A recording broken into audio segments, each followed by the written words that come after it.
살아계신 하나님 아버지 이 시간 하나님께 감사드리며 예물 드렸습니다. 하나님께서 우리에게 허락하신 많은 것들 하나님의 것임을 믿음 고백하며 일부를 떼어 드립니다. 여유가 많아서 또 우리가 무슨 돈을 흥청만 쓰고 싶어서 헌금하는 것이 아니라 하나님께 작은 마음으로 하나님께 올려드립니다. 하나님 기뻐 받아주시고 그것이 절대 마음의 시험에 되지 않게 하여 주시며 이것만이 아니라 온 우리의 삶을 하나님 앞에 드리기를 소원하고 기도하는 우리 모두가 되게 하여 주시옵소서. 이 예물도 우리의 모든 삶도 기뻐하시는 아름답게 쓰이게 하시며 그 안에서 참된 기쁨과 평화와 안식을 누릴 수 있는 우리 모두 되게 하여 주시옵소서. 하나님 말씀 나누기 원하는 자나 듣는 자나 모두 말씀의 씨앗이 아름답게 마음의 밭에 심겨지게 하시고 삶 가운데 하나님께서 보시기 기쁜 열매로 맺어질 수 있는 복된 시간 될 수 있도록 하나님 이 시간 은혜로 함께하여 주시옵소서. 감사드리며 예수님 이름으로 기도드립니다. 아멘. 하나님 말씀 보겠습니다. 말씀 민수기 14장 1절부터 9절까지 말씀입니다. 민수기 14장 1절부터 9절.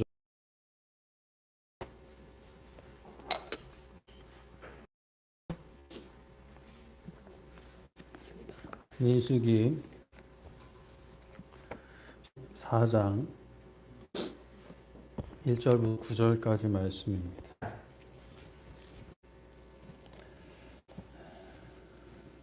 다시 하도록 하겠습니다. 온 회이 소리를 높이며 백성이 밤새도록 통곡하였더라.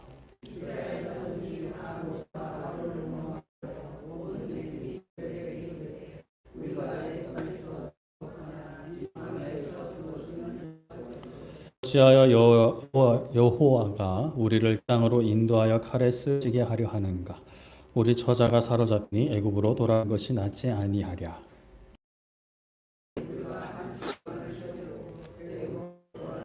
모세와 아론이 이스라엘 자손의 온 회중 앞에서 엎드리라.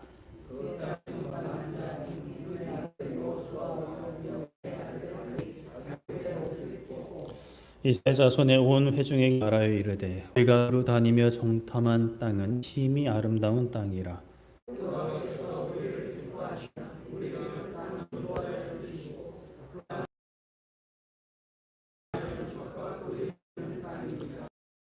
거하지는 말라. 또 그 땅 백성을 두려워하지 말라. 그들은 우리의 목이라. 그들의 보호자는 그들에게서 떠나고 여호와는 우리와 함께 하시느니라. 그들을 두려워하지 말라 하나. 아멘.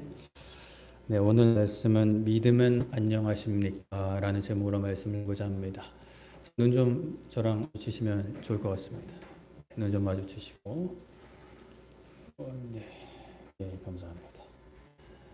네, 믿음은 안녕하십니까? 안녕란 말은 참 익숙하지만 참 좋은 말인 것 같습니다. 발음도 이쁜 것 같고 또 그만큼 삶이 정말 안녕한 것이 복이죠. 요즘은 이제 많이 없는 것 같은데 과거 저 때만 해도 라떼도 중학교 때 수련회가 있었습니다. 요즘은 없죠? 있어요? 수학여행이 있는 거 아닌가요? 수련회 있나요? 수련회는 없을 겁니다. 수학여행 있겠죠. 수련회와 수학여행은 차이가 좀 있습니다. 수학여행은 말 그대로 좀 느낌인 것이고 수련회는 수련의 느낌이 좀 있습니다. 말도 안 되는 좀 것 같은데 제가 중학교 1학년 때였습니다. 그때 봄에 이제 수련회를 갔죠. 수련회를 간다는 그래도 초등학교 때 수련회를 안 간 것 같은데 그래서 그런 좀 기대감에 부풀어 있었습니다. 이제 밖에 나가서 친구들과 함께 2, 3일이라는 시간 나름대로 재밌는 시간, 즐거운 시간을 보낼 마음에 기대가 있었죠. 다 모여서 수련회장에 운동장에 이제 학생들이 반도 줄을 세워놓고 앞에 조교가 섰습니다. 그런데 고래고래 소리를 지르면서 앉았다 일어나를 시키질 않나?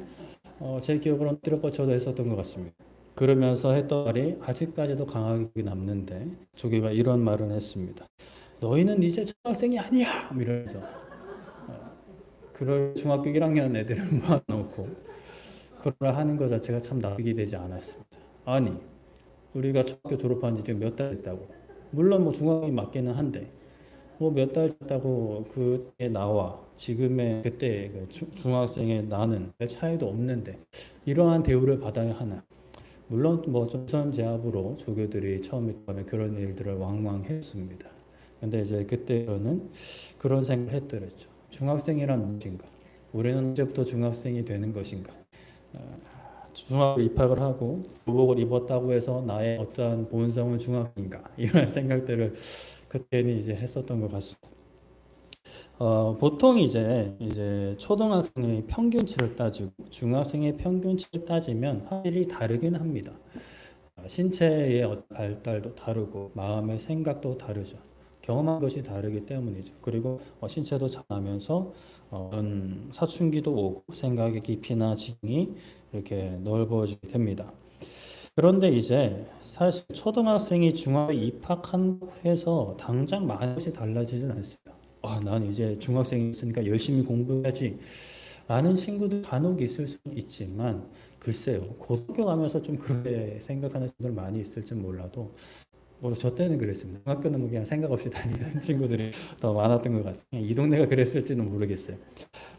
그런데 이제 초등학생 평균과 중학생 평균 비교하면 뭐 등수 많이 달라지고 생각도 달라지는데 사실 생각은 이제 안 달라지는 사람이 많죠. 그러나 중학생이 되고 고등학생이 되고 대학생이 되고 또 남자는 그때까지 다녀오게 되면 자신의 삶과 땅을 바라보는 시선, 마음가짐이 달라질 수밖에 없습니다. 물론 고등학교 때 철이 일찍 들면 그 상태로 좀 오래 가긴 하는데 대개는 이제 뭐 30대의 생각과 이제 10대의 생각이 같기는 쉽지 않죠. 그렇다면 우리의 신앙의 여정, 믿음의 수준은 어느 단계에 와 있나, 어느 수준에 와 있나 한번 돌아보았으면 좋겠습니다. 믿음이란 것이 처음에 하나님을 만나고 믿게 되고 거기서 이제 완벽해져서 끝까지 간 것이 아니라 우리가 믿음은 자라나는 것이고 이제 말씀을 몇 번 드렸는데 이제 신앙의 수가 더해지고 또는 직분도 이제 받게 되면 우리의 믿음은 어느 정도의 믿음인가? 믿음이 조금씩이라도 자라나 있는가? 아니면 정되어 있는가? 아니면 뒤로 계속 뒤돌아가면서 뒤로 가고 있지는 않지. 돌아가는 것이죠. 이것이 어떤 연세에 따라서 또는 직분에 따라서 반드시 이제 그 어떤 믿음의 성장이 일치하지는 않지만 그래도 우리가 하나님에 대해서 배웠고 하나님을 믿고 하나님에 대해서 경험했던 어떤 시간들이 쌓였다면 우리의 어떤 인간의 몸이나 생각과 마음 또 지경이 넓어지는 것처럼 믿음도 어찌됐건 좀 변화가 있어야 하는데 과연 나의 믿음은 어느 정도 단계까지 와 있나라는 것이죠. 우리는 이제 이스라엘 백성들이 하나님을 어떻게 경험했는지 저번 주에 살펴봤습니다. 이스라엘 백성들이 애굽 땅에서 나온 것처럼 우리도 죄와 상의 권세, 죄와 종의 신분에서 해방되었다라고 말씀을 드렸죠. 그런데 해방되었다라고 해서 이제 각자 갈 길 하나가 아니었죠. 이제 해방되었으니 더 하나 되어서 하나님의 백성이 되어서 약속의 땅으로 나아갑니다. 그런데 이스라엘 백성들에게는 그 당시에 약속의 땅 가나안 땅이었는데 우리의 땅은 어디냐? 어떤 눈에 보이는 땅이 아니라 우리에게는 새 하늘과 새 땅, 영원한 하나님의 나라, 그 나라에서 영원한 생명이 우리에게 허락된 약속의 땅이라고 말씀을 드렸죠. 그 영원한 하나님의 나라, 영생의 땅으로 가기 위해서는 가만히 있는다고 되는 것이 아니라 수고와 헌신의 시간들이 있어야 한다라는 말씀도 드렸습니다. 하나님의 백성으로서의 정체성을 마음에 새기고 그 삶을 이제 세워 나가야 하는 것이죠. 그렇다면 이제 여러분은 지난 한 주 삶의 목표는 무엇인지 좀 생각을 해봤으면 좋겠습니다. 이 우리의 진짜 이 약속을 큰 목표로 두고 그 안에서 한 주를 보내셨는지 아니면 그냥 그 전주와 똑같이 작년과 똑같이 사시지는 않으셨는지요. 영원한 하나님의 나라에 들어가기에 합당한 하나님의 백성으로 조금이라도 자라났는지 아니면 아직도 애굽 땅을 뒤돌아보면서 기웃거리고 있지는 않았는지 좀 부족하더라도 그래도 아직 우리에게 시간이 있고 은혜로 기다려주신 하나님이 계시니, 은혜를 베푸시는 하나님이 계시니 너무 게으름이나 마음을 합리화하지는 마시고 힘을 내서 소망을 가지고 말씀으로 하나님을 의지하면 좋겠습니다. 이스라엘 백성들이 하나님과 언약을 맺고 언약 백성으로서 살아갈 가이드 지침이라고 하는 율법을 시내산에서 받았습니다. 그런데 그때 이제 기다리다가 조급한 하나님 면전에서 하나님의 그 형상을 만들지 말라고 하셨는데 형상을 만들고 심지어 그 금송아지를 만들고 이게 하나님이다, 이게 여호와다라고 하는 큰 잘못을 저지릅니다. 그래서 하나님께 크게 혼나고 다 죽을 뻔했는데 그래도 하나님 간절히 기도해서 하나님께서 이스라엘 백성과 계속 함께 했죠. 그리고 이제 하나님께서 한 선물을 주셨는데 바로 성막입니다. 성막을 만들어서 하나님 임재를 눈으로 보고 경험하게끔 이스라엘 백성들에게 큰 은혜를 베푸셨다. 성막은 하나님의 임재와 영광을 다 담을 수 없지만 믿음이 자라나는 그 이스라엘 백성들에게 눈에 띄는 하나님의 집으로 아주 좋은 시청각 자료였다라고 할 수 있습니다. 그래서 성막을 볼 때마다 하나님이 우리와 함께 하신다, 하나님이 우리의 제사를 받으신다, 우리를 지키신다라는 것을 이제 계속해서 이제 되새길 수 있었죠. 이스라엘 백성들이 그 시점에 돌이켜보면 홍해를 건너고 또 각 지역만 먹을 것을 챙겨주고 마실 것을 주고 또 전쟁이 있으면 전쟁에서 이기게 하시고 매일같이 기둥으로 인도하시고 이제 성막까지 준 것입니다. 그러므로 이스라엘 백성들은 하나님께서 우리와 함께 하시고 우리를 지키시고 우리를 인도하신다고 고백할 수 있게 되는 거예요. 그렇게 고백할 수 있게끔 하나님이 인도하시고 경험하게 하시고 하나님이 함께 하신 것입니다. 그렇게 이제 시간이 지나서 약속 땅 입구에 도착을 하게 됩니다. 오늘 말씀의 배경이 이제 이 시점인데요. 하나님께서 모세에게 사람을 보내어 땅을 정탐하게 하셨죠. 잘 아시는 내용이겠지만 그래도 한번 다시 기억을 하시면 들어보세요. 그래서 지파별로 지휘관급으로 한 명씩을 뽑아서 가나안 땅을 둘러보고 오라고 12명 보내게 됩니다. 그 땅에 누가 살고 있는지, 그 땅이 어떠한지, 실은 어떠한지 등을 살펴보고 오라고 이제 하나님이 명령을 하셔서 보내게 되는 거죠. 그렇게 이제 40일이라는 시간을 두루 돌아보고 정탐하고 그 땅에서 과실을 가지고 돌아옵니다. 그 과실을 보니 굉장히 풍성한 이제 과실이었단 말이죠. 사람들이 그것을 봤을 거 아니에요. 이제 정탐에 돌아오는데 과실을 막 주렁주렁 달고 오니까 그러니까 사람들이 기대에 부풀었겠죠. 그래, 약속의 땅이다. 우리가 익히 들었던 적과 꿀이 흐르는 땅, 저 과실을 보니까 야, 이 진짜 이제 우리 이제 피었다. 고 이제 생각을 할 수 있는 거죠. 그런데 정탐꾼들이 말을 하는데 그렇게 과실과는 좀 다른 이야기입니다. 민수기 14, 28절 그러나 그 땅 거민은 강하고 성읍은 견고하고 심이 클 뿐 아니라 거기서 아낙 자손을 보았으며 라고 이야기합니다. 사람들이 강하고 그 사람들이 보호하는 성읍은 견고하고 심지어 누가 있었고요? 아낙 자손까지 있었다고 하는 거예요. 이 얘기를 듣고 백성들이 술렁술렁하기 시작하는 거예요. 그리고 계속 백성들이 워낙 많으니까 계속 전파됐죠. 아낙 자손 이러면서 이제 막 놀랐을 겁니다. 이제 백성들이 이제 술렁거리는 거죠. 술렁술렁 이렇게 거리니까 정탐꾼 중에 한 명인 그 유명한 갈렙이 백성을 조용히 쉬고 말합니다. 내 말 좀 들어보시오. 우리가 올라가야 합니다. 올라갑시다. 그 땅을 취했다. 우리가 능히 이겼습니다. 라고 담대하게 이야기를 합니다.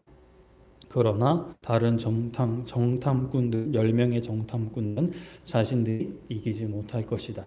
심지어 그 땅 악평하기를 그 땅은 거주민을 삼키는 땅이라고 합니다. 거주민을 삼킨다는 거예요. 삼킨다는 건 이제 먹어 치워버리는 거죠. 없애는 거죠. 이제 죽음 이렇게 한다는 거예요.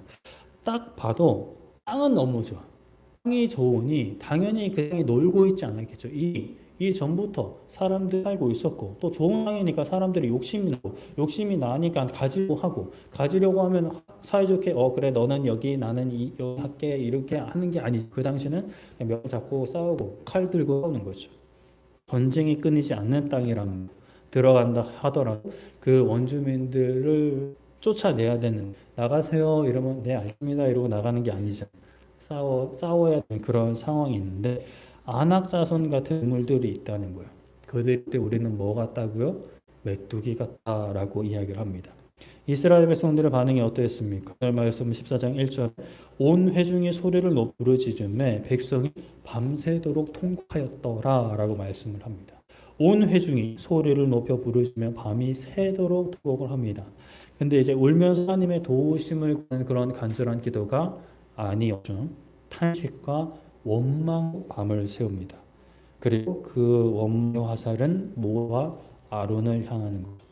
14장 2절부터 3절에 이스라엘 자손이 다 모세와 아론을 원망하며 온 회중이 그들에게 이르되 우리가 애굽 땅에서 죽었거나 이 광야에서 죽었으면 좋았을 것을 어찌하여 여호와가 우리 그 땅으로 인도하여 칼에 쓰러지게 하려 하는가? 우리 처자가 사로잡히니 애굽으로 돌아가는 것이 낫지 아니하야라고 말씀을 합니다. 이 사람이 이 감정이 격해지면 시야가 좁아지면 좀 해서는 안 될 말들 이렇게 내뱉는 경우들이 있죠. 두루두루 해보실 거라고 생각이 됩니다. 저도 이제 그런 상황도 있고 시간이 지나고 마음이 좀 평정심을 그때 그 말은 하지 말았어야 되는데 라는 말들이 있는 거예요. 이 지금 차라리 같은 상황이라도 어차피 죽을 거 가서 싸우다 죽어도 아니에요. 그냥 애굽에서 죽었으면 좋았을 것을 광야에서 죽었으면 좋았을 것을 하나님이 이제 모세와 원망하면서 하나님 이름을 가져오는 거죠. 굳이 우리를 여기까지 고생스럽게 와가지고 칼에 쓰러지게 하느냐. 애굽으로 돌아가자. 애굽이 어떤 곳이었는데 노예였던데 좀 살려달라고 나가달라고 막 그렇게 부르짖던 곳인데 그건 다 잊어버리고 지금 당장 눈에 있는 어려움 때문에 못 살겠다 죽겠다라고 외치던 그곳으로 돌아가려 합니다. 이에 모세와 아론은 회중 앞에 엎드립니다. 이때 모세와 아론의 심정이 어떠 있는지는 기록이 되어 있지 않아요. 이게 백성들의 엄청난 원망에 달래볼 엄두가 나지 않았던지 그냥 하나님 앞에 그저 엎드린 것인지를 모르겠지만 그저 엎드립니다. 근데 여기 이제 두 명의 용감한 인물들이 등장을 하죠. 12정탐꾼 중에 아까 얘기했던 갈렙과 또 한 명의 지도자가 되는 여호수아가 옷을 찢어 말합니다. 옷을 찢는다는 것은 엄청난 애통과 고통과 슬픔과 탄식의 이제 퍼포먼스다라고 할 수 있는 거죠. 이제 내가 그걸 드러내는 행위입니다. 민수기 14:7절에 이스라엘 자손의 온 회중에 말하여 이르되 우리가 두루 다니며 정탐한 땅은 심히 아름다운 땅입니다. 여러분들 초점을 거기다 맞추십시오. 그 강한 사람들한테 초점을 맞추지 말고 아름다운 땅이라는 사실을 먼저 분명히 하셔야 합니다. 강한 민족이 많다라는 것은 그만큼 좁고 아름다운 땅이라는 것을 보여주는 것입니다. 물론 그들이 강해 보이는 것은 맞고 그들은 강하겠죠. 그들이 지키고 있는 성읍도 견고합니다. 아낙 자손도 있습니다. 하지만 14장 8절에 여호와께서 우리를 기뻐하시면 우리를 그 땅으로 인도하여 들이시고 그 땅을 우리에게 주실 것입니다. 이 땅은 과연 저와 꿀이 흐르는 땅입니다 라고 주장을 한 거예요. 여호와 하나님께서 우리를 기뻐하시면 우리를 애굽에서 인도하시고 홍해를 건너게 하신 분, 우리를 광야에서 먹이고 입히신 하나님, 그 하나님께서 기뻐하시면 우리가 경험한 하나님 있지 않습니까? 나도 보았고 들도 보았지 않습니까? 애굽의 군대가 약해서 우리가 이 자리에 와 있습니다. 아니지 않습니까? 하나님이 우리를 구해주셨고 지켜주셨습니다. 그 하나님께서 기뻐하시면 저 가나안 땅에 있는 사람들 대수겠습니까? 라고 이야기하는 거야. 그리고 간절히 이야기하는 걸 구절에 다만 여호와를 거역하지는 마십시오. 또 그 땅성을 두려워하지 마십시오. 그들은 우리 먹입니다. 그 보호자는 그들에게서 떠났고 여호와께서 여호와 함께 하십니다. 그들을 두려워하지 마십시오라고 외칩니다. 여러분이 하나님을 거역해서는 안 됩니다. 하나님께서 우리에게 이 땅을 약속하셨다는 사실을 기억하십니다. 그 땅 백성들이 아무리 강한들 그것이 중요한 건 아니지 않습니까? 눈에 보는 것은 우리가 그들에게 메뚜기 같을 수 있습니다. 하지만 오히려 그들이 우리의 먹이가 될 겁니다. 메뚜기에게 먹히는 밥이 될 겁니다. 왜냐하면 그들의 보호자는 그들에게서 땄고 애초에 보호자도 없지만 그들의 씨는 이미 하나님 앞에 무릎 꿇었습니다. 만왕의 왕이시고 만주의 주이신 여호와 하나님께서 우리와 함께 하십니다. 그러니 하나님께서 기뻐하시 들어갈 수 있으니 우리는 두려워해서는 안 됩니다. 라는 거죠. 백성들이 이 말을 들었어야 하는데 백성들이 어떠죠? 돌로 그들을 치려 합니다. 죽여버리겠다는 거예요. 이미 눈이 돌아버렸어요. 이제 사고의 어떤 판단이 되지 않는 거죠. 그들은 여호수아와 같이 비통한 심정으로 쏟아놓는 간절한 간구에 귀를 기울여 듣지 않았습니다. 그때에 하나님의 영광이 회막에 나타나라고 말씀하죠. 고고광 왕 이렇게 나타낸 뭐 어떻게 나타나는지 모르겠어요. 하지만 이제 뭐 사람들이 분명히 볼 수 있게끔 나타나셨겠죠. 하나님께서는 이스라엘 백성의 이러한 원망과 충고과 같은 마음을 어떻게 들으셨을까요? 그래, 늘 충분히 그럴 수 있다. 저 원주들이 많이 무서울 수 있어. 그럴 수 있어. 괜찮아 라고 하지 않았어요. 11절에 여호와 모세에게 이르시되 이 백성이 어느 때까지 나를 멸시하겠냐. 내가 그들 중에 많은 이적을 행하였으나 어느 때까지 나를 믿지 않겠느냐라고 말씀하십니다.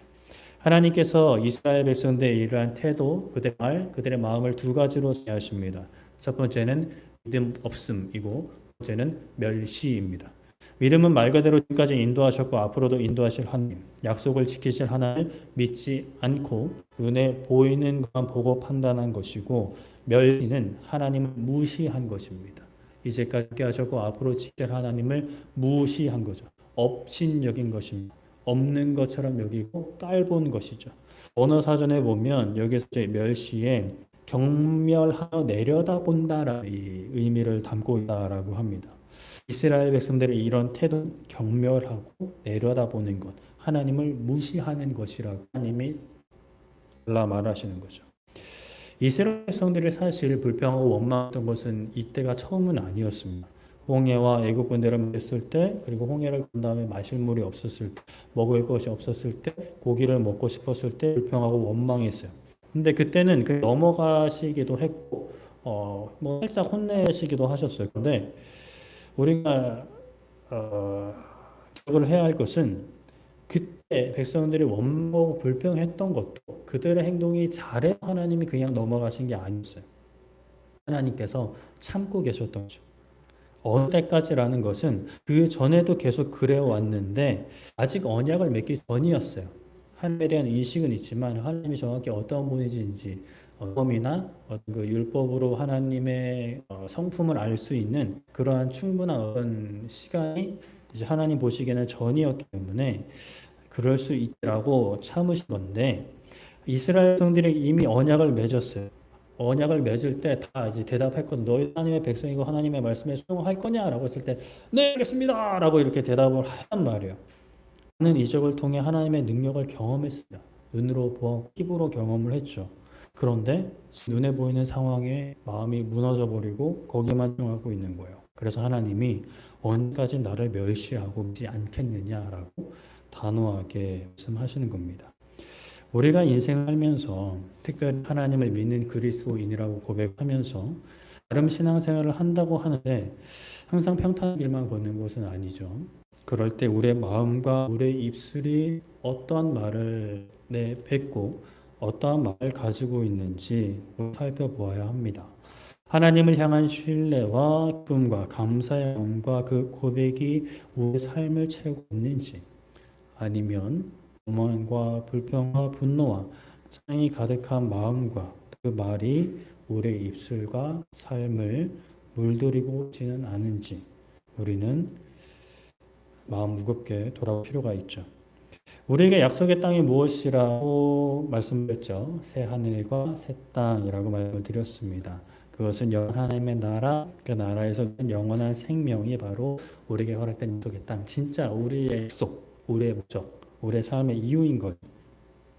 개개인의 삶에 좋은 약속들이 있습니다. 하나님께서 여러분들에게 말씀 가운데, 또 기도 가운데, 심지어 꿈을 통해서도 여러분들 개개인에게 약속을 주실 수 있어요.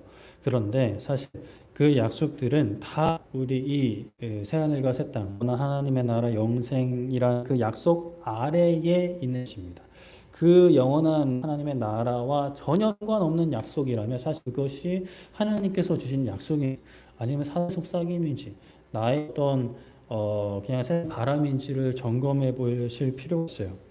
개인의 약속들은 이 우리 그리스도인으로서의 근본적인 공통된 약속을 통해 진짜 하나님께서 주신 약속이 맞는지 점검하고 또 맞다라면 그것 또한 우선순위를 잘 정리해야 합니다. 공통된 약속이 우선이 되는 것이고 그 안에서 개개인에게 주어진 약속을 이제 위치에 맞게 순 맞게 잘 배치를 하고 잡아야 하는 것이죠. 그리고 우리가 이제 방금 언급한 것처럼 하나님의 약속과 크게 상관없는 우리가 이때서 바라는 것들이 있어요. 남들은 이제 다 하는 것들일 수도 있고 나는 특별히 이제 바라는 것도 있을 수 있어요. 약한 것이 아니더라도. 그런데 이제 그렇게 바라는 것들, 원하는 것들, 심지어 이게 없으면 인생은 이제 끝장날 것 같고 실패할 것 같고 내 인생은 이제 더 이상 가치 없는 것처럼 느껴지는 것들이 있어요. 그런데 우리가 또 그것이 진실로 내 삶에 반드시 필요한 것이라도 점검해 봐야 합니다. 우리가 느끼기엔 우리의 어떤 생각에는 없으면 죽을 것 같긴 한데 냉정해 봐서 정말 없으면 죽는 것인가? 죽을 만큼 우리의 큰 피해를 입히는 것인가를 돌아봐야 하는 것이죠. 그게 없으면, 그 사라지면 충분히 고통스럽고 슬프긴 할 수 있어요. 뭐 예를 단적으로 건강 같은 거 그렇죠. 건강을 잃게 되면 고통스러움이 지속되고 괴로운 날들이 지속됩니다. 그런데 정말 우리의 인생에 꼭 필요한 하나님 앞에서 살아가는 우리에게 정말 필요한 것인지를 우리가 뭐 건강뿐만이 아니라 모든 것을 점검해야 합니다. 진짜 죽음, 우리가 걱정해야 될, 진짜 피해야 할 죽음은 사실 이 땅에서의 고난도 육신의 죽음도 아니고 진짜 죽음은 영원한 죽음, 하나님의 나라에 들어가지 못한 것, 하나님의 관계가 아예 끊어져 버리는 것이죠. 하나님 나라에 들어가는 이 약속보다 우리에게 중요한 약속은 사실은 없습니다.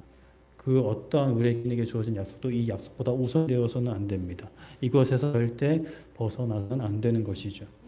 그러니 약속의 땅은 그저 가만히 앉아 있는다고 다다라는 게 아니라고 말씀을 드렸죠. 우리는 믿음의 선한 싸움을 감당해야 합니다. 마태복음 10장 22절에 또 너희가 내 이름으로 말미암아 모든 사람에게 미움을 받을 것이나 끝까지 견딘 자는 구원을 얻으리라라고 말씀을 합니다.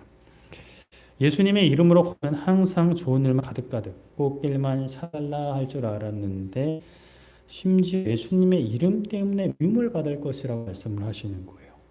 이제 이게 제자들에게 예수님이 제자들에게 하신 말씀인데 예수님의 제자들이 기대했던 것들은 높은 자리 한 자리씩 차지할 줄 알았죠. 그것도 누가 예수님 편에 서느냐로 막 투닥투닥 되는 그런 제자들이었단 말이에요. 그런 제자들에게 꿈 깨라 너희들은 미움받는다라고 말씀하는 거예요. 그런데 그 미움받는 자, 그러니까 미움하는 자들을 단칼에 이제 죽이신 것이 아니라 그들을 벌하시고 그 제자들을 보호하시는 것이 아니라 견디라라고 하시는 거예요. 견디는 자는 구원을 얻을 것이다라고 말씀을 하시죠.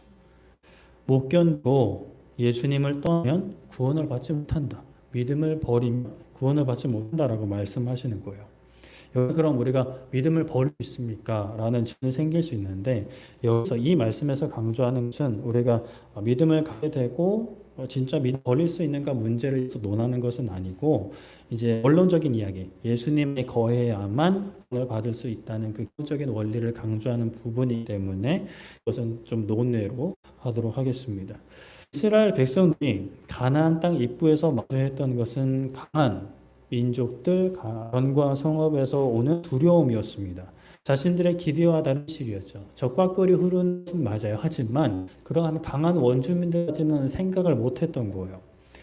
가만히 있어도 애굽 군대를 수시키시는 하나님의 능력과 계획을 바라보는 것이 아니라 눈에 보이는 현실을 생기는 두려움에 잠식되어 버린 거죠. 그래서 해서는 안 되는 없는 불평과 하나님을 멸시하는 악독한 들을 입 밖으로 내뱉은 거죠. 우리도 참 이 말씀을 좀 마음 무겁게 받아들일 필요가 있어요. 우리가 때로는 믿음이 연약해서 또는 신이 연약해서 마음 가운데 생기는 마음들 또 내뱉는 말들 중에 하나님을 멸시할 수 있는 마음이 있을 수 있는 것이고 하나님 멸시하는 말들을 내뱉을 수 있다는 거예요. 감히. 우리가 무엇이건데 우리의 감정이 격해지고 또 판단이 흐려져서 하나님을 멸시할 수 있는 위험이 우리 가운데도 항상 도래고 있는 것이죠. 그것은 사단이 원하는 겁니다. 사단은 오늘날 우리의 믿음을 어떻게든 흐트러뜨리려 하고 어떻게든 우리의 믿음을 꺾으려 합니다. 내 앞에 놓인 현실은 농하지 않을지라도 우리는 여호수아와 갈렙의 고백처럼 하나님께서 기뻐하신 이 땅 가운데 인도하시고 믿음을 지킬 수 있도록 도와주시고 부족한 나지만 하나님의 나라로 인도하실 것이란 믿음의 고백이 아니라 사단이 우리의 마음속에 심어놓는 것은 차라리 하나님 안 믿는 것이 나았다. 차라리 신앙생활 안 하는 것이 낫다. 헌금, 굳이 그 많은 헌금 안 하는 것이 나았다. 봉사, 섬김 이런 결과면 안 하는 것이 나았다. 심지어 하나님을 모를 때가 낫다. 라고 고백하게 만드는 거죠. 저도 초등학교 시절에 신학교 초반 시절에 그런 생각을 했던 것 같아요. 그러니까 막 그런 생각 많이 하잖아요. 세상 내 맘대로 살다가 죽기 전 한 1, 2년에 예수님 만나서 믿으면 더 좋지 않을까 그런 생각들 안 해보셨어요? 저는 적극적으로 한 건 아니어도 가끔 그런 생각을 해본 것 같아요. 지금은 안 합니다. 지금은 안 하고 괜히 안 하고 이렇게 고백하게 만드는 사도 전략과 우리에게 하는 도구는 뭐가 있을지 우리도 잘 알아야 있죠. 지피지면 백전백승이라고 있으니까요. 로마서 8장 35절 30절에 언급되는 것들이 있습니다. 환난, 공고, 박해, 기근, 적, 위험, 칼, 사망, 생명, 권세자들, 현재일, 장래일, 능력, 높음, 깊음, 다 어떤 피조물 등등이죠. 우리의 삶 가운데 걱정이 생기게 하고 염려가 생기게 하고 두려움이 생기게 하는 것들입니다. 사실 사단이 이러한 것들을 직접 제공할 수는 없어요. 하나님이 허락을 하셔야만 사단이 이것 가지고 이제 장난질을 치는데 이제 여기서 보듯이 사단도 하나님 허락 없이는 뭐 이런 것들을 우리에게 할 수는 없어요. 그런데 이제 이러한 것들 가운데 약지는 우리의 마음에 의심과 불평과 짜증 같은 것들을 심고 그것이 이제 자라나도록 열심히 옆에서 응원도 하고 물도 주는 거죠. 근데 또 반대로 기쁠 때도 이제 교만으로 우리에게 틈타게 하는데 오늘은 좀 고난에만 좀 초점을 줬으면 좋겠어요. 우리는 이제 고난 같은 것이 다가올 때, 닥쳐올 때에 이러한 것들이 얼른 끝나도록 해달라고 기도해야 합니다. 물론 그런 기도해야 하는데 사실 그런 기도보다 더 중요하게 더 앞서서 기도해야 되는 기도 제목이 있는데 그러한 어려움 가운데에서도 고난과 슬픔에서도 이스라엘 백성들처럼 하나님 앞에 믿음 없는 마음과 말들, 하나님을 멸시하는 마음과 말들을 가지거나 내뱉지 않게 해달라고 우리의 입으로나 마음으로나 죄짓지 않고 믿음의 고백을 할 수 있도록 그러한 기도를 먼저 해야 합니다. 약속의 땅에 들어가는 그때까지, 즉 우리에게 약속의 땅은 영원한 하나님의 나라에 들어가는 그때까지 우리가 믿음 없는 내가 되지 않고 하나님을 멸시하는 내가 되지 않게 해달라라는 기도를 해야 하는 것이죠. 이 기도가 정말 우리에게 꼭 필요한 기도입니다. 우리는 말을 조심해야 합니다. 내 마음이 어떤지 살피려면 사실 좀 노력이 필요하죠. 막 정신없는 가운데 안 되니까 잠잠한 가운데 스스로한테 물어봐야 합니다. 그런데 이제 우리의 마음은 참 변명도 잘해요. 요리조리 막 핑계대고 변명하는 거죠. 그러한 우리의 마음에게 진실되게 물어보는 진중함과 기다림이 필요합니다. 그런데 말은 정말 간편해요. 내 귀에도 들리니까.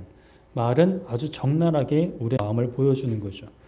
우리의 말은 갑자기 무에서 창조되는 것이 아닙니다. 우리의 마음에 있는 것들이 입을 통해 밖으로 나오는 것이죠. 우리는 지난 한 주간 또 고난의 시기를 지날 때 인생에 있어서 사망의 음침한 골짜기를 지날 때 어떤 말로 우리의 삶을 채워나가고 계신가요? 민수기 14장 28절 29절에 이렇게 말씀합니다. 그들에게 이르기를 여호와의 말씀에 내 삶을 두고 맹세하노라.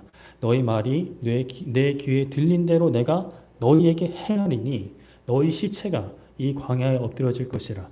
너희 중에서 20세 이상으로 계수된 자 곧 나를 원망한 자 전부가 죽게 될 거다 라고 말씀을 하시죠.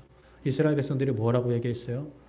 차라리 광야에서 죽었으면 좋았다. 애굽에서 죽었으면 좋았다라고 말씀하시니까 오케이. 그래. 니들 말대로 해줄게라고 하시는 거예요.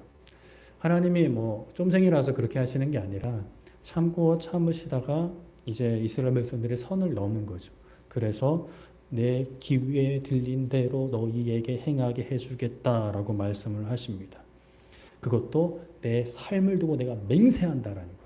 우리가 맹세할 때는 항상 좀 높은 권위의 것들을 맹세를 하죠. 보통 이런 말 해서는 안 되지만 우리 엄마를 걸고 우리 아빠를 걸고 뭐 이렇게 맹세를 하기도 하는데 하나님은 뭐 엄마 아빠가 없으시니까 자신의 삶을 두고 맹세하신다는 거예요. 내 귀에 들린 대로 너희들한테 행하겠다 라고 말씀을 하시는 거죠. 저도 참 돌이켜보면 말에 있어서 좋지 않은 그런 습관을 가졌을 때가 있었습니다. 중학교 때는 하도 욕을 많이 해가지고 중3 때는 보통 중학생들 욕 많이 하잖아요. 아니에요? 저만 그랬어요? 뭐 하여튼 쌍스러운 말을 많이 해요. 그때는 막 그게 막 또 멋있어 보이고 세 보이니까. 그래서 중3 때 책상에다 욕하지 말자 써놓고 진짜 욕을 한마디도 안 했어요. 말을 안 하면 말을 했어요. 그래서 고등학교 때 가서 고1 때 제가 어쩌다가 또라이라는 말을 했는데 애들이 놀랐어요. 너가 그런 말도 할 줄 아냐고. 그만큼 제가 그러나 지금은 또 그렇지는 못하고 가끔 욕도 하고 저도 욕을 합니다. 안 해야 되는데 운전하다 보면 가끔 이제 혼자 운전하다 보면 이렇게 막 튀어나올 때가 있어요. 또 개인적으로 좀 고쳐야 되는 게 제가 좀 한숨을 많이 쉬어요. 습관적으로 좀 아이고 뭐 이런 한숨을 좀 많이 쉬는데 좋지 않은 습관이죠. 앞으로 제가 한숨을 쉬거나 불평을 하거나 욕은 안 할 텐데 성도들 앞에서 혹시나 욕을 하는 것을 들으신다면 저한테 꼭 말씀을 해주시기 바랍니다. 목사님 감사하셔야죠. 소망의 고백을 하셔야죠. 라고 말해주시면 감사하겠습니다. 저도 말씀드릴게요. 여러분들이 그런 말씀을 하신다면 여러분들은 감사의 말을 많이 하십니까? 생명의 말을 많이 하십니까? 아니면 불평의 말, 시기의 말, 다툼의 말을 많이 하십니까? 그렇다고 해서 말이 중요하다고 해서 말만 좋은 말만 하면 또 안 되죠. 아이고 이쁘다 하면서 속으로는 막 이러면 안 되는 거예요. 제가 우리 청년들한테 귀엽다는 말을 많이 합니다. 아이고 귀엽다. 그러니까 청년들이 그래요.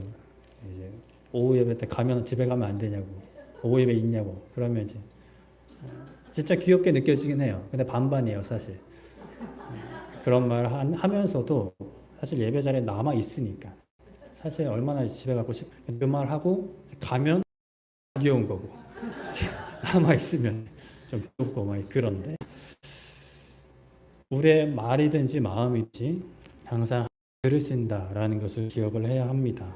그래서 항상 우리가 영원한 하나님의 나라로 가는 신앙의 여정에서 우리의 마음도 말도 하나님께서 기뻐하시는 마음으로 채울 수 있기를 축복합니다. 말씀을 정리하겠습니다.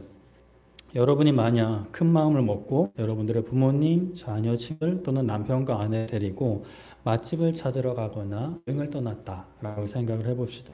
계획도 짜고 열심히 준비했습니다. 나도 피곤한데 시간이 없고 나도 늘 돈도 부족하지만 큰 마음 먹고 갑니다. 그런 여행의 모든 순간이 편하고 즐겁지는 않죠. 차가 막힐 수도 있고 비가 올 수도 있습니다. 또 가는 길에 터널이 있을 수도 있고 줄이 길 수도 있습니다. 비행기 탔으면 비행기가 흔들리고 연착이 될 수도 있습니다. 그럴 때 여기서 뒤에서 집에서 누워서 배달이나 시켜 먹지 굳이 멀리 가서 고생을 하냐. 게임이나 했으면 좋겠다. 비가 온 만에 자리가 편안해 만에 차가 막히네 만에 비 기네 만에 이건 다시 어떻고 저떻고 짜네 싱거네 뭐 돈이 비싸네 만에 이런 식으로 이제 계속 얘기하면 여러분들 어떨까요? 참다가 때려쳐 이러고 으로 돌아가는 거죠. 태우고 가면 당연히 어떻게 다 버려두고 가면 이제 큰일 나는 거죠. 차가 막혀도 경치 구경하고 좋다. 비가 와도 오는 소리가 좋다. 운치 있고 좋네. 음식이는 수분 좀 비싸고 좀 부족한 거더라도 그래도 큰맘 먹고 좋은 접을 해주니까 고마워. 그래 뭐 이 정도 괜찮아. 뭐 수고 괜찮아. 함께 있으면 좋은 거지. 라고 이야기해 준다면 어떨까? 더 힘을 내서 다음에는 더 좋은 데 데려가고 싶고 더 좋은 곳으로 대접하고 싶은 거죠. 그런데 매사에 불평, 짜증내고 원망하면 진 안 데려간다. 그냥 나 혼자 간다. 이렇게 이제 되는 거예요. 나 혼자 간다. 그러다가 말 이쁘게 하는 옆집 아줌마 들고 갈 수도 있는 거예요. 당연히 그러면 안 돼요. 하나님을 멸시해서는 안 됩니다. 믿음을 지켜야 합니다. 우리는 그 무엇도 끊을 수 없는 하나님의 사랑을 신뢰해야 합니다. 로마서 8장 37절부터 39절까지 아까 언급한 것들이 등장을 하는데 이 모든 일에 우리를 사랑하시로 말미암아 우리가 넉넉히 이기느니라. 내가 확신하노니 사망이나 생명이나 사들이나 권세자들이나 현재일이나 장래일이나 능력이나 높음이나 깊음 또 다른 어떤 피조물도 우리를 우리 주 그리스도 예수 안에 있는 하나님 사랑에서 낼 수 없느니라. 없으리라. 많은 그냥 이거 두 가지만 기억하면 될 것 같아요. 현재일이나 장래일. 우리가 이제 걱정하는 것들이 대부분 그런 거잖아요. 현재 상황들, 그 앞으로 좀 불확실한 미래들. 그게 우리 걱정이 되고 또 걱정이 되니까 하나님께서 나의 기도를 들어주시나 하나님 살아계시나 차라리 하나님 믿었으면 속편하겠다 뭐 이런 말들까지 오는 거죠. 하나님은 은혜의 하나님이시고 사랑의 하나님이십니다. 그것을 남용해서 우리가 어린 시에 계속 머무르려 하고 믿음 없음과 하나님을 멸시하는 마음과 마음까지 정당화하는 우리의 영적인 나태함이나 사단 속삭임에 넘어가서는 안 됩니다. 깨어서 정신을 차리고 하나님의 증갑주 입고 말씀의 검을 들고 저항해야 합니다. 싸워야 합니다. 저도 아까 말씀드렸다시피 불평 많고 짜증도 많고 또 어릴 때 진짜 어릴 때까지 내려가면 말을 그렇게 깊게 했어요. 그래서 우리 여기도 산지분들이 계시지만 다신 교사를 안 하겠다고 교회를 뛰쳐나가시는 분 계셨어요. 저 때 초등학생이 무슨 말을 그 밉게 했는지 사실 정확히 기억도 안 나요. 저는 기억 안 나요. 그렇다고 저를 보고 위로받지는 마시고 하나님 앞에 여러분들 잘 비춰보기를 축복합니다. 불평과 원망과 시와 믿음 없음을 안고 영원한 하나님의 나라까지 마시고 하나님께서 기뻐하시면 할 수 있다 라는 마음과 믿음을 나아가는 우리 모두 되기 축복합니다. 여러분들의 현재의 장래일 너무 마시고 하나님이 기뻐하시면 할 수 있다. 하나님이 기뻐하시지 않으면 그건 나의 안 좋은 거니까 괜찮아 라고 나의 마음을 다독이면서 나아갈 수 있는 여러분들 되길 축복합니다. 우리 찬양하고 기도하기를 원하는데요. 우리 악보집 6번입니다. 이미 예전에 올려놨던 것인데 이번에 좀 같이 찬양하고 기도했으면 좋겠어요. 우리 살면서 한숨 쉴 일이 많아요. 제가 아까 말씀드렸다시피 저는 좀 별일 아닌 한숨을 많이 쉬었는데 한숨을 쉰다는 건 답답해서 그런 거죠. 걱정이 되니까 즐거 없으니까 사실 한숨 쉬게 되거든요. 그런데 우리가 무엇 때문에 한숨을 쉬었는가? 세상의 헛된 것들을 붙잡으려 하는데 안 되니까 그 한숨을 쉬진 않았는지 정말 우리가 진짜 붙잡을 것을 붙잡았는지를 돌아보시면서 우리의 한숨을 바꾸시고 주님을 향한 노래로 소망의 노래로 우리의 눈물을 바꾸신 하나님 그 하나님이 보내신 주님의 이름 그 능력 안에 살아갈 수 있도록 우리 찬양하고 기도하도록 하겠습니다.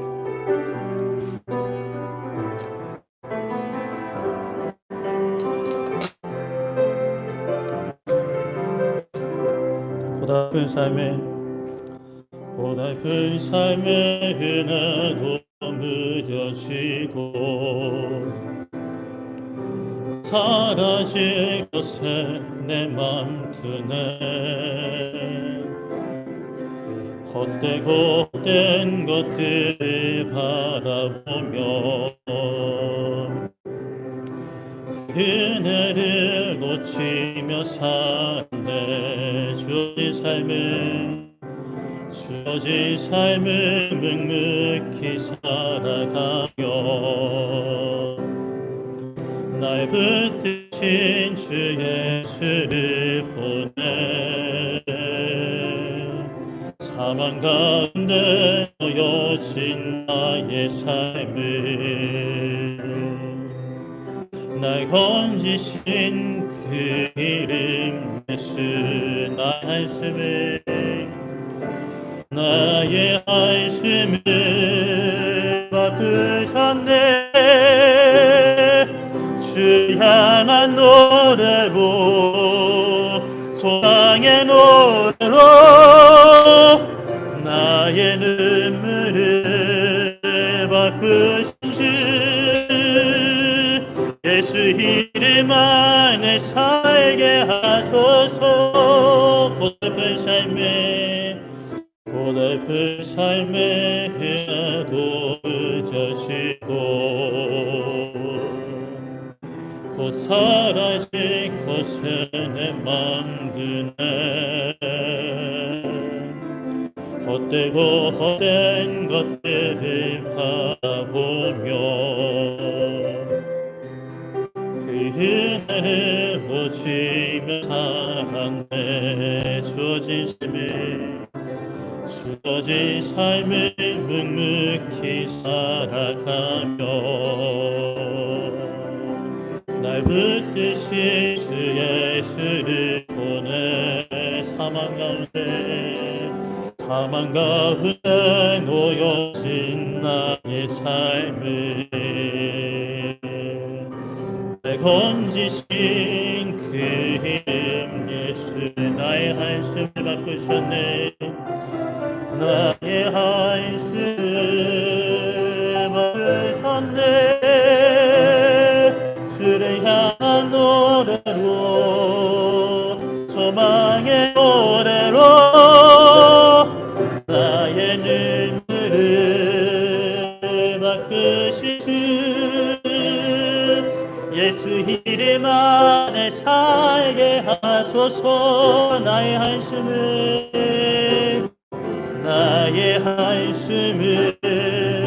바꾸셨네. 주를 향한 노래로 소망의 노래로 나의 눈물을 바꾸신 주 예수 이름 안에 살게 하소서. 나의 한숨을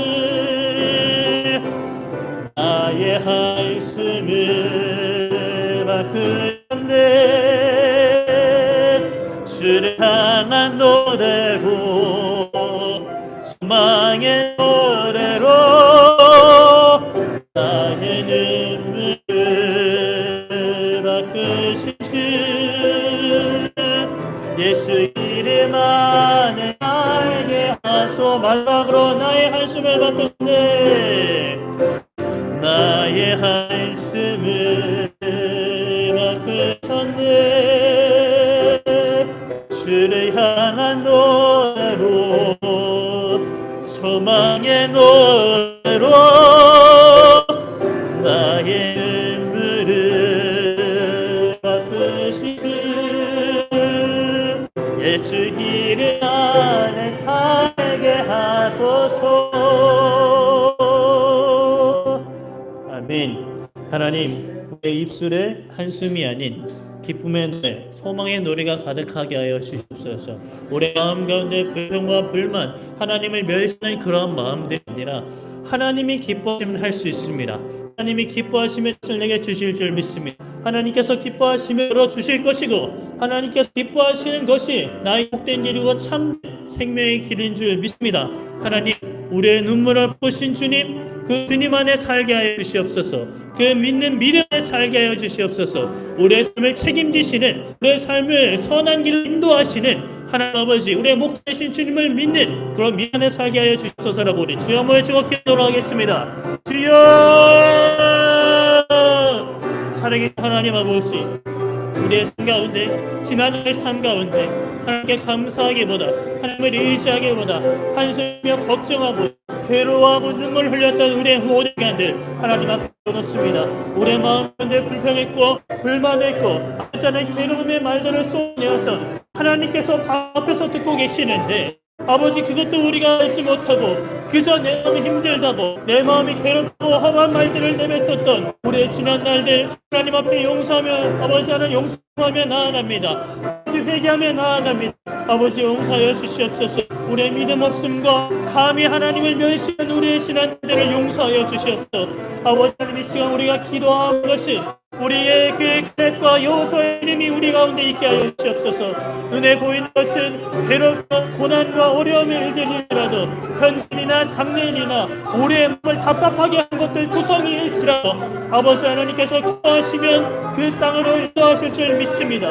하나님께서 기뻐하시면 우리에게 하여 주실 줄 믿습니다. 우리에게 허락하시지 않는 것은 하나님께서 기뻐하시지 않기 때문이고, 하나님께서 기뻐하시지 않는 것은 우리에게 해가 되는 것을, 우리에게 아버지 하나님 복이 되지 않는 것을 하나님께서 보시고 판단하신 것이라는 믿음을 가지게 하여 주시옵소서. 하나님께서 기뻐하시면 반드시 주신다는 믿음을 가지고 지금 난 감사함을 기도하고 하나님께 은혜를 구하는 삶이 되게 하여 주옵소서. 사망의 은사골짜기를 거닐시라도 우리가 해를 두려워하지 않을 것은 지팡이, 주의 지팡이가 나를 안위하시고 보호하신다는 그 말씀이 우리의 술에 흘러넘치게 하여 주시옵소서. 하나님, 우리의 한숨을 보시고 우리의 눈물을 닦으시는 하나님 아버지, 그 하나님을 믿는 믿음 안에 서게 하여 주시옵소서.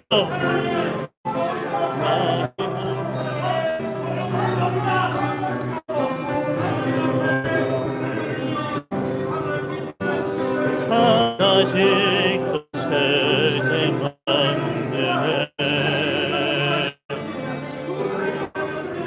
헛되운 대로 여신 나의 삶을 날 건지신 그 이름 예수, 예수님의 이름을 의지하여 나의 한심을, 나의 한심을 바꾸셨네. 주를 향한 노래로, 소망의 노래로 나의 눈물을 바꾸신 주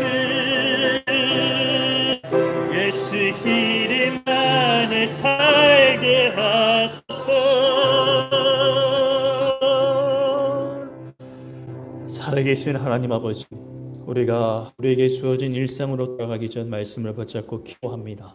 하나님, 우리의 전 삶 가운데 하나님을 의지하고 하나님을 믿는다고 고백을 하면서 실제 우리의 마음과 우리의 입술의 고백은 하나님을 믿지 않고 심지어 멸시하는 말로 우리의 삶을 채우고 있지는 않았는지 봅니다. 하나님, 혹여나 우리 그런 시간들이 있으면 회개하며 나아갑니다. 아버지 하나님, 용서하여 주시옵소서. 기도하는 것은 여호수아와 칼렙의 고백처럼 하나님께서 기뻐하시면 지금 내 눈앞에 있는 상황, 현재 일이나 장래 일은 너무나 우리의 마음이 짓누르고 답답하고 한숨 나오게 하고 욕이 나오게 하는 상황일 수 있지만, 하나님께서 기뻐하시면 그것을 해결해 주시고 하나님께서 기뻐하시면 모든 것을 허락해 줄 것이라는 믿음의 마음과 고백이 우리가 움직게 하여 주시옵소서.